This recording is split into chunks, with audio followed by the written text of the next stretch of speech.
नमस्कार, स्वागत है आप सभी का देवभूमि समाचार में। मैं आपके साथ निकिता कश्यप। बुलेटिन की शुरुआत करते हैं इस वक्त की बड़ी खबर के साथ। आपको बता दें कि उत्तराखंड के टिहरी से इस वक्त की बड़ी खबर सामने आ रही है। आपको बता दें कि टिहरी लोकसभा क्षेत्र में विकास कार्यों की समीक्षा होगी। सभी विधायक समीक्षा बैठक में आमंत्रित किए गए हैं। तो साथ ही साथ बता दें कि मुख्यमंत्री पुष्कर सिंह धामी की अध्यक्षता में यह समीक्षा बैठक होगी। विकास की योजनाओं पर फीडबैक मुख्यमंत्री पुष्कर सिंह धामी की ओर से लिया जाएगा।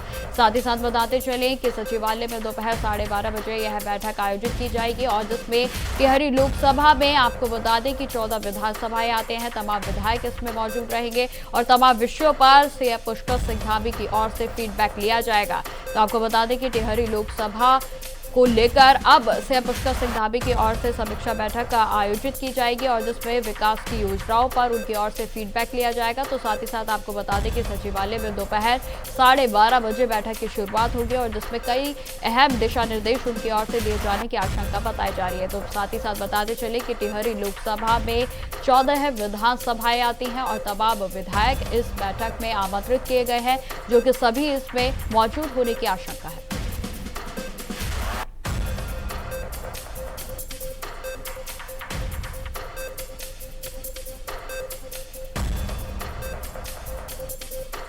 आपको बता दें कि सभी विधायक आमंत्रित किए गए हैं। समीक्षा बैठक में सभी विधायक मौजूद होने की आशंका जताई जा रही है। तो वहीं आपको बता दें कि टिहरी के विकास को लेकर समीक्षा बैठक आयोजित की जाएगी, जिसमें सीएम पुष्कर सिंह धामी की अध्यक्षता में तमाम दिशा निर्देश दिए जाएंगे और जिसको लेकर आपको बता दें कि सचिवालय में यह बैठक आयोजित की जाएगी। दोपहर के 12:30 बजे इस बैठक की शुरुआत होगी और जिसमें तमाम दिशा निर्देश सीएम पुष्कर सिंह धामी की ओर से दिए जाने की आशंका है।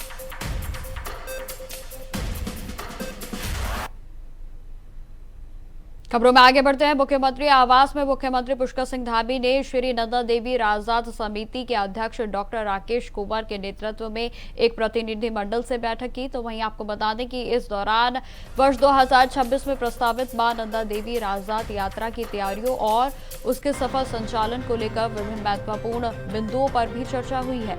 मुख्यमंत्री पुष्कर सिंह धामी ने यात्रा को भव्य, सुरक्षित और सुनियोजित बनाने के लिए शासन स्तर पर वरिष्ठ अधिकारियों को दिशा निर्देश भी जारी कर दिए गए हैं। तो वहीं अधिकारियों को 2025 के अंत तक सभी तैयारियां पूर्ण करने के लिए भी निर्देशित किया गया। मुख्यमंत्री पुष्कर सिंह धामी ने कहा है कि मां नंदा देवी राजजात यात्रा उत्तराखंड की समृद्ध संस्कृति और आध्यात्मिक परंपरा का अटूट प्रतीक है। उन्होंने सभी संबंधित विभागों को आपसी समन्वय के साथ कार्य करने के निर्देश दिए।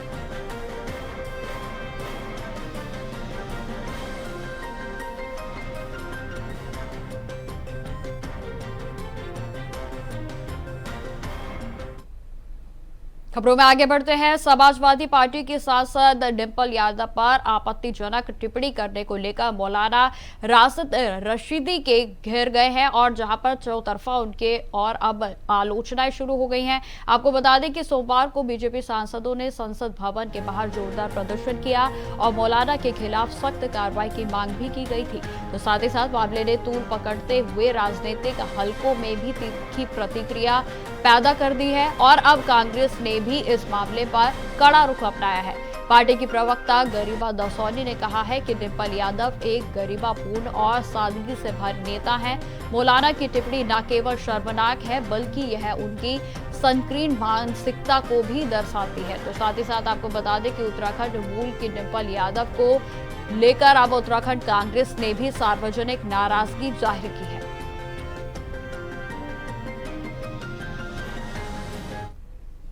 बेटी के लिए इस तरह के अपशब्द एक मौलाना को शोभा देते हैं? क्या आप स्वयं को धर्मगुरु कहते हैं और जो आपकी उम्र है उसमें भी आपको अपनी गरिमा में, अपनी मर्यादा में रहना चाहिए था। बिल्कुल भी उसका लिहाज नहीं किया गया और जो डिंपल यादव सबसे सादगी भरे वस्त्र में आती हैं, सदन के अंदर हो, आप देख लीजिए उनका जिस तरह का बॉडी लैंग्वेज है, जिस तरह के वस्त्र या आवरण वो पहनती हैं, मुझे नहीं लगता कि कोई डिम्पल यादव के व्यवहार पर, डिम्पल यादव के आचरण पर या डिम्पल यादव के आवरण पर किस तरह की कोई टिप्पणी कर सकता है। आप एक नेता के रूप में उसके आलोचक हो सकते हैं, उसके निंदक हो सकते हैं, लेकिन आप किसी स्त्री के वस्त्रों के ऊपर, उसकी वेशभूषा के ऊपर इतनी निम्न स्तर की टिप्पणी करें, ये कतई निंदनीय है और मैं इसकी पुरजोर शब्दों में भर्त्सना करती हूँ।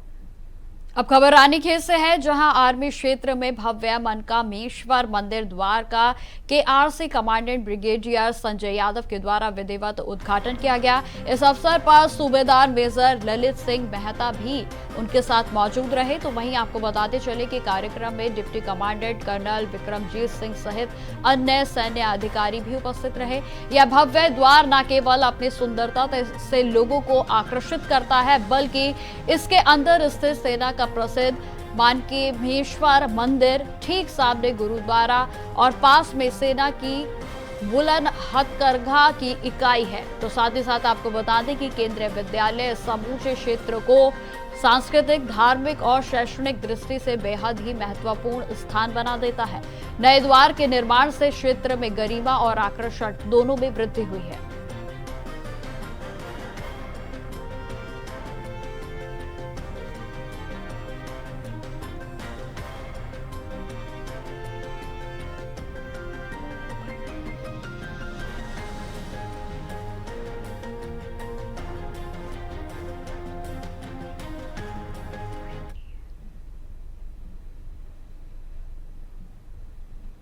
खबरों में आगे बढ़ते हैं। सदर कानूनगो राहुल देव को जिला अधिकारी सवन बंसल ने तत्काल प्रभाव से निलंबित कर दिया है। आपको बता दें कि यह कदम जो है वो वर्ष 2018 से लंबित नक्शा दुरुस्ती के आदेश के अनुपालन में लापरवाही बरतने पर उठाया गया। तो वहीं आपको बता दें कि बुजुर्ग रविंद्र सिंह ने जनता दर्शन में इस मामले को दोबारा से उठाया था और जिन्होंने यह बताया कि प्रशासनिक आदेश के बावजूद अब तक अमल नहीं हुआ है। मामला R6 में दर्ज था, फिर भी कानूनगो के क्रियान्वयन में नहीं कराया गया। तो साथ ही साथ बता दें कि डीएम के द्वारा की गई इस सख्त कार्रवाई के बाद राजस्व विभाग में हड़कंप मच गया है। तो वहीं एसडीएम और तहसीलदार के द्वारा पहले ही चेतावनी दे जा चुकी थी, लेकिन उसके बावजूद लापरवाही जारी रही और अब डीएम ने साफ संदेश दिया है कि आदेशों की अनदेखी और गैर जिम्मेदारी को किसी भी कीमत पर बर्दाश्त नहीं किया जाएगा। जो अधिकारी काम नहीं करेंगे उन्हें निलंबन और बर्खास्तगी के लिए तैयार रहना होगा।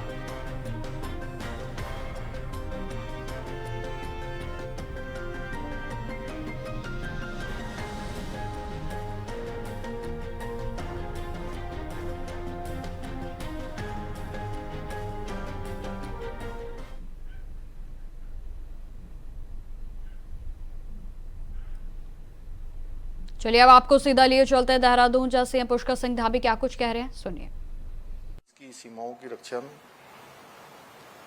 उनका एक बड़ा लंबा अनुभव है। मंच पर आसीन ऐसे हमारे माननीय राज्यपाल लेफ्टिनेंट जनरल सेवानिवृत्त गुरमीत सिंह जी, शिक्षा मंत्री, जिन्होंने बहुत सारी बातें अभी आप सबके समक्ष रखी विस्तार से कि शिक्षा विभाग किस प्रकार से काम कर रहा है।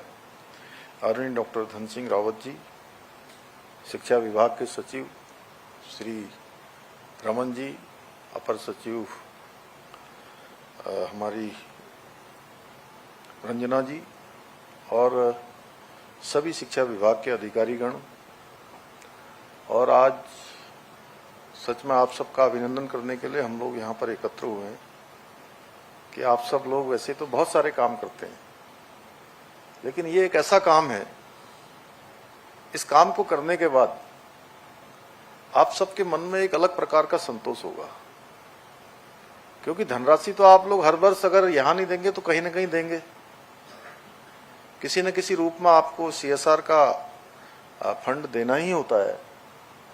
लेकिन आप ऐसी जगह ये धनराशि देने जा रहे हैं सच में, जिससे हमारे बच्चों का व्यक्तित्व का विकास होगा, उनका भविष्य बनेगा और देश निर्माण की दिशा में आप सबका बहुत बड़ा योगदान होगा।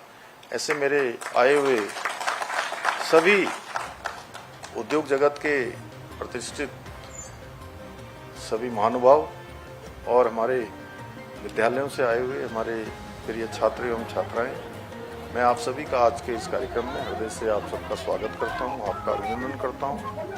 और सच में आज का दिन शैक्षणिक इतिहास में एक स्वर्णिम अध्याय के रूप में अंकित होने जा रहा है। हम ऐसी ऐतिहासिक पहल के साक्षी बन रहे हैं जो न केवल प्रदेश की शिक्षा व्यवस्था को मजबूती प्रदान करेगी, बल्कि आने वाले कई पीढ़ियों के उज्जवल भविष्य की आधारशिला रखने की भी आज शुरुआत होगी। मुझे अत्यंत प्रसन्नता है कि प्रदेश के 550 सरकारी विद्यालयों को, जैसा रमन जी ने बताया कि आज देश के प्रतिष्ठित उद्योग समूह और धन सिंह जी ने भी बताया कि प्रवासी जो उत्तराखंडी हैं वह सब भी आगे आकर उनके द्वारा उसको अडॉप्ट किया जा रहा है, उनको गोद दिया जा रहा है। मुझे यह भी बताया गया है कि इनमें से अधिकांश विद्यालय ऐसे विद्यालय हैं जो आज सच में जिनको इसकी आवश्यकता है, दूरस्थ क्षेत्र के पर्वतीय क्षेत्रों में जो बरसों से संसाधनों की कमी झेलते आए हैं। इस अभिनव पहल के तहत इन स्कूलों को स्मार्ट क्लासरूम, पुस्तकालय, विज्ञान प्रयोगशालाएं, खेल सामग्री, स्वच्छ कंप्यूटर, स्वच्छ शौचालय, कंप्यूटर लैब जैसी अनेक सुविधाओं से सुसज्जित किया जाएगा। इस सराहनीय पहल के लिए मैं आप सबका, सभी उद्योग समूह के आए हुए सभी प्रतिनिधियों का मैं हृदय से आप सबका आभार प्रकट करता हूं। और ये हमारे लिए अत्यंत सुखद है कि आप सभी उद्योगपति बंधुओं ने अपने CSR के तहत उत्तराखंड के हमारे इन सरकारी विद्यालयों को चुना है। भाइयों बहनों, हम शिक्षा के साथ साथ औद्योगिक क्षेत्र में भी उत्तराखंड को आगे ले जाने का प्रयास कर रहे हैं और इन्हीं प्रयासों का हमने राज्य में निवेश को बढ़ावा देने के लिए वर्ष 2023 में दिसंबर माह में यहीं देहरादून में इन्वेस्टर ग्लोबल समिट का आयोजन किया था, जिसमें हमें 3,56,000 करोड़ के निवेशकों के साथ हमारे करार हुए थे। और मुझे आप सबको बताते हुए खुशी है कि अब तक हम लगभग 1 लाख करोड़ की निवेश प्रस्तावों को धरातल पर उतारने पर सफल हुए हैं। इसके अतिरिक्त हमने राज्य में लाइसेंसिंग प्रोसेस को आसान बनाने के लिए जहां एक और सिंगल विंडो सिस्टम की व्यवस्था लागू की है, वहीं औद्योगिक नीति, लॉजिस्टिक नीति, स्टार्टअप नीति, MSME सहित 30 से अधिक नीतियां लाकर राज्य में उद्योगों के लिए और बेहतर माहौल बनाने का प्रयास भी किया है। साथ ही हमने राज्य में स्टार्टअप को बढ़ावा देने के लिए इंक्यूबेशन सेंटर की स्थापना करने के साथ ही स्टार्टअप फंड को उपलब्ध कराने के लिए 200 करोड़ रुपए के वेंचर फंड की भी व्यवस्था की है।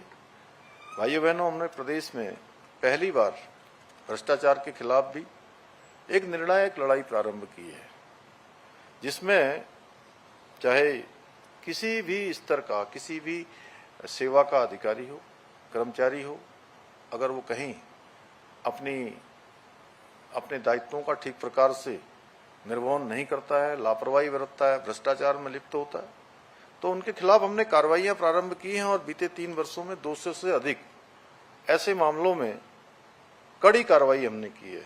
और इस शक्ति का और पारदर्शिता का सीधा लाभ हमारे उद्योग समूह को भी मिल रहा है। उन्हें अब योजनाओं की स्वीकृति हो, जमीनें आवंटन, औद्योगिक लाइसेंस, अन्य व्यावसायिक गतिविधियां, इन पर अनावश्यक रूप से बाधा का सामना नहीं करना पड़ता है। आज के अवसर पर मैं आप सभी उद्यमी साथियों को पुनः आश्वस्त करना चाहता हूं कि हमारी सरकार उत्तराखंड को देश के अग्रणी इन्वेस्टमेंट फ्रेंडली स्टेट के रूप में स्थापित करने के लिए संकल्पबद्ध होकर कार्य कर रही है। भाइयों बहनों, आदरणीय प्रधानमंत्री श्री नरेंद्र मोदी जी के मार्गदर्शन में हमारी सरकार शिक्षा व्यवस्था को आधुनिक बनाने के लिए, व्यावहारिक और गुणवत्ता युक्त बनाने के लिए निरंतर काम कर रही है। और इसी नीति का परिणाम है, शिक्षा के महत्व को ध्यान में रखते हुए हमारी सरकार ने सर्वप्रथम नई शिक्षा नीति को लागू करने का भी काम किया है, जिसके अंतर्गत हमने वर्ष 2022 में बाल वाटिका की शुरुआत करके प्रदेश में शैक्षिक क्रांति की शुरुआत की। हमारी सरकार द्वारा क्वालिटी एजुकेशन सुनिश्चित करने के लिए सभी सरकारी विद्यालयों में एनसीईआरटी की पाठ्य पुस्तकें अनिवार्य की गई हैं। साथ ही राजकीय और सहायता प्राप्त विद्यालयों में 1 से लेकर 12 तक के सभी छात्रों को निःशुल्क पाठ्य पुस्तकें उपलब्ध कराई जा रही हैं। जहां हम एक और उत्तराखंड के सरकारी और अशासकीय स्कूल के 6वीं से लेकर 12वीं कक्षा तक के मेधावी छात्र छात्राओं को मेधावी मुख्यमंत्री छात्र प्रोत्साहन छात्रवृत्ति योजना के माध्यम से प्रत्येक माह छात्रवृत्ति भी प्रदान कर रहे हैं, जिससे कि उनको प्रोत्साहन मिले, वो शिक्षा के क्षेत्र में आगे आए। वहीं राज्य के बच्चों के व्यक्तित्व विकास के उद्देश्य से उत्तराखंड के प्रत्येक विकासखंड के 10वीं और 12वीं के मेधावी छात्रों को भारत भ्रमण पर भेजने की शुरुआत भी हमारे द्वारा की गई है। मुझे ये बताते हुए अत्यंत प्रसन्नता हो रही है कि राज्य में पहली बार 12वीं के व्यावसायिक छात्रों के लिए रोजगार मेलों का आयोजन किया गया, जिसके माध्यम से 146 विद्यार्थियों का प्रतिष्ठित कंपनियों में चयन भी हुआ है। इसके अतिरिक्त उत्तराखंड देश का पहला राज्य है जहां बुनियादी शिक्षा के लिए राज्य पाठ्य चर्चा रूपरेखा तैयार की गई है। यही नहीं, विद्यालयों में विद्यार्थियों की रचनात्मकता को बढ़ावा देने के लिए बस्ता रहित दिवस को पाठ्य चर्चा में शामिल किया गया है। इसके अलावा हमारी विरासत पुस्तक के माध्यम से कक्षा 6 से लेकर 8 तक के छात्रों को भारत की संस्कृति, लोक परंपरा, देश और प्रदेश की महान विभूतियों से परिचित कराने का, उनके जीवन व्यक्तित्व को उनके सामने रखने का कार्य भी किया जा रहा है। हमने इस पुस्तक में उत्तराखंड राज्य आंदोलन के जननायकों, शौर्य गाथाओं को सम्मिलित किया है, जिससे आने वाली हमारी पीढ़ियां उन सभी के बलिदान को समझ सके जिन्होंने देश की आज़ादी के लिए, समाज की सेवा के लिए अपने प्राणों का बलिदान दिया है, और हमारे आने वाले कर्णधारों में भी अपने उत्तरदायित्व की भावना विकसित हो सके। हमारी सरकार ने बच्चों में कौशल, उद्यमिता और भारतीय ज्ञान परंपरा को विकसित करने के लिए कौशलम कार्यक्रम भी प्रारंभ किया है। यही नहीं, हमारी सरकार संघ लोक सेवा आयोग, एनडीए, सीडीएस आदि की परीक्षाओं के लिए, साक्षात्कार के लिए, तैयारी हेतु के लिए, उनके लिए भी हम वित्तीय सहायता भी प्रदान कर रहे हैं, जिससे कि वो अपने आगे की तैयारी ठीक प्रकार से कर सकें। मैं आज यहाँ पर हमारे कुछ बच्चे भी बैठे हुए हैं, उनसे भी मैं आप सबके माध्यम से आज ये कहना चाहता हूँ कि आप सब आने वाले समय में सरकारी नौकरियों में जाने का सपना देख रहे होंगे।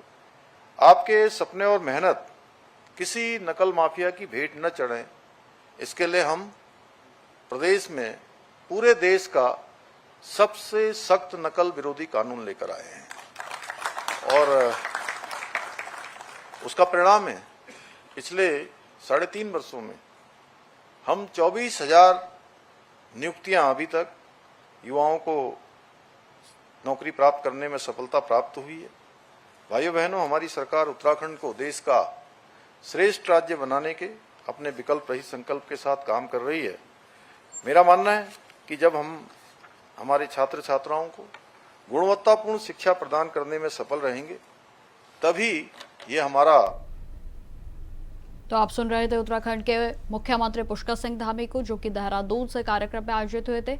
फिलहाल अगली खबर की ओर बढ़ते हैं। अब खबर उत्तराखंड में से है, जहां पर भ्रष्टाचार पर जीरो टॉलरेंस की नीति के तहत हाल ही में आबकारी विभाग की एक बार फिर से अधिकारी पर गाज गिर गई है। आपको बता दें कि लेकिन इस कार्रवाई को लेकर कांग्रेस ने सरकार की मंशा पर कई सवाल भी खड़े कर दिए हैं। आपको बता दें कि कांग्रेस के प्रदेश प्रवक्ता प्रतिभा सिंह ने आरोप लगाया है कि बीजेपी केवल छोटी मछलियों को फंसाकर इतिश्री कर रही है, और जबकि बड़ी मछलियों और उन्हें संरक्षण देने वाले सफेद पोश नेताओं को बचाया जा रहा है। आगे उन्होंने क्या कुछ कहा, सुनिए।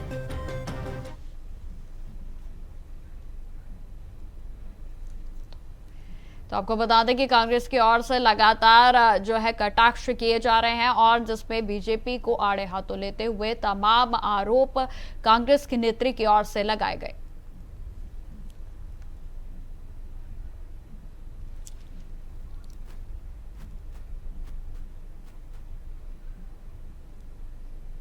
खबरों में आगे बढ़ते हैं। उत्तराखंड में साइबर अपराधों की रफ्तार अब पूरी तरह से नियंत्रण से बाहर होती हुई नजर आ रही है। जी आपको बता दें कि वर्ष 2022 में जहां 5,145 साइबर अपराध के मामले दर्ज किए गए थे, तो वहीं 2024 में यह संख्या बढ़कर 24,000 के पार पहुंच गई है। अकेले देहरादून में ही 2,000 से अधिक मामले दर्ज हुए हैं। चिंता की बात यह है कि 150 करोड़ रुपए की ठगी हो चुकी है और अब तक सिर्फ 28 से 30 करोड़ रुपए ही रिकवरी हो पाए हैं। तो वहीं आपको बताते चले कि रिकवरी रेट 20% से भी कम है। हैरानी की बात यह है कि प्रदेश में साइबर अपराध रोकने के लिए महज 2 ही थाने हैं और संपूर्ण व्यवस्था स्पेशल टास्क फोर्स के भरोसे ही चल रही है। तो वहीं एसटीएफ और एसएसपी का कहना है कि हमारे पास संसाधनों की कोई भी कमी नहीं है। विगत वर्ष में हमने 34 करोड़ रुपए की राशि फ्रीज कर पीड़ितों को वापस दिलाई थी। तो वहीं आपको बताते चले कि शासन और पुलिस मुख्यालय से भी हमें पूरा सहयोग मिल रहा है। तो ये तमाम जानकारी एसएसपी की ओर से दी गई।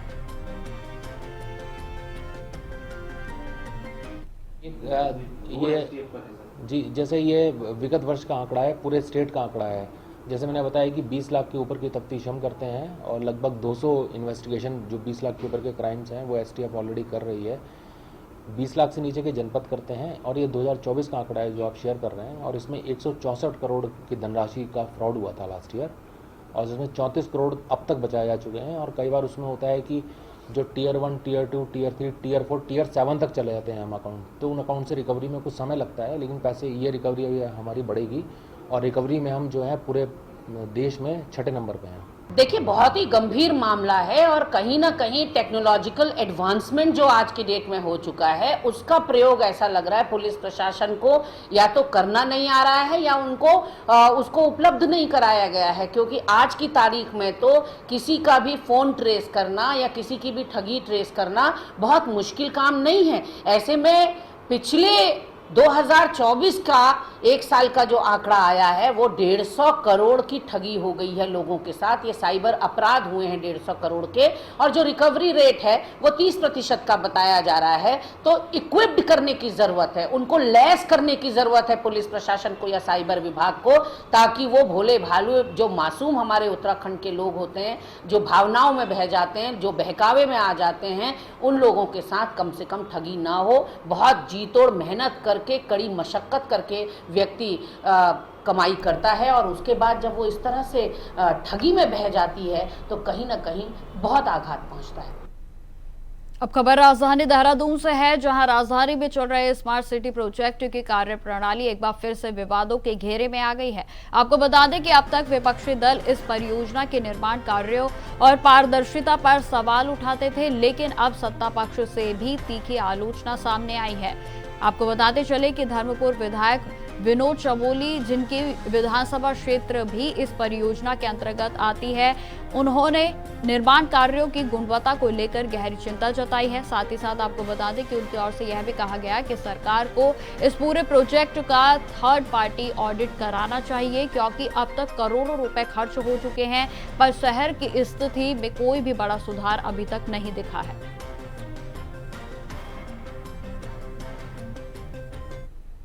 देखिए, मंत्री ने समय पर उस समय की परिस्थितियों के अनुरूप कोई बात कही होगी, और ये बात तो मैंने भी कही कि उस समय जब स्मार्ट सिटी का काम चल रहा था तो काम ठीक प्रकार से नहीं हो रहा था, और हमने भी उस पर सवाल उठाए थे। कोई अकेले मंत्री जी का सवाल नहीं है, मैंने सवाल उठाए। उस समय तात्कालिक जो हमारे मेयर थे सुनील गामा जी, उन्होंने सवाल उठाए।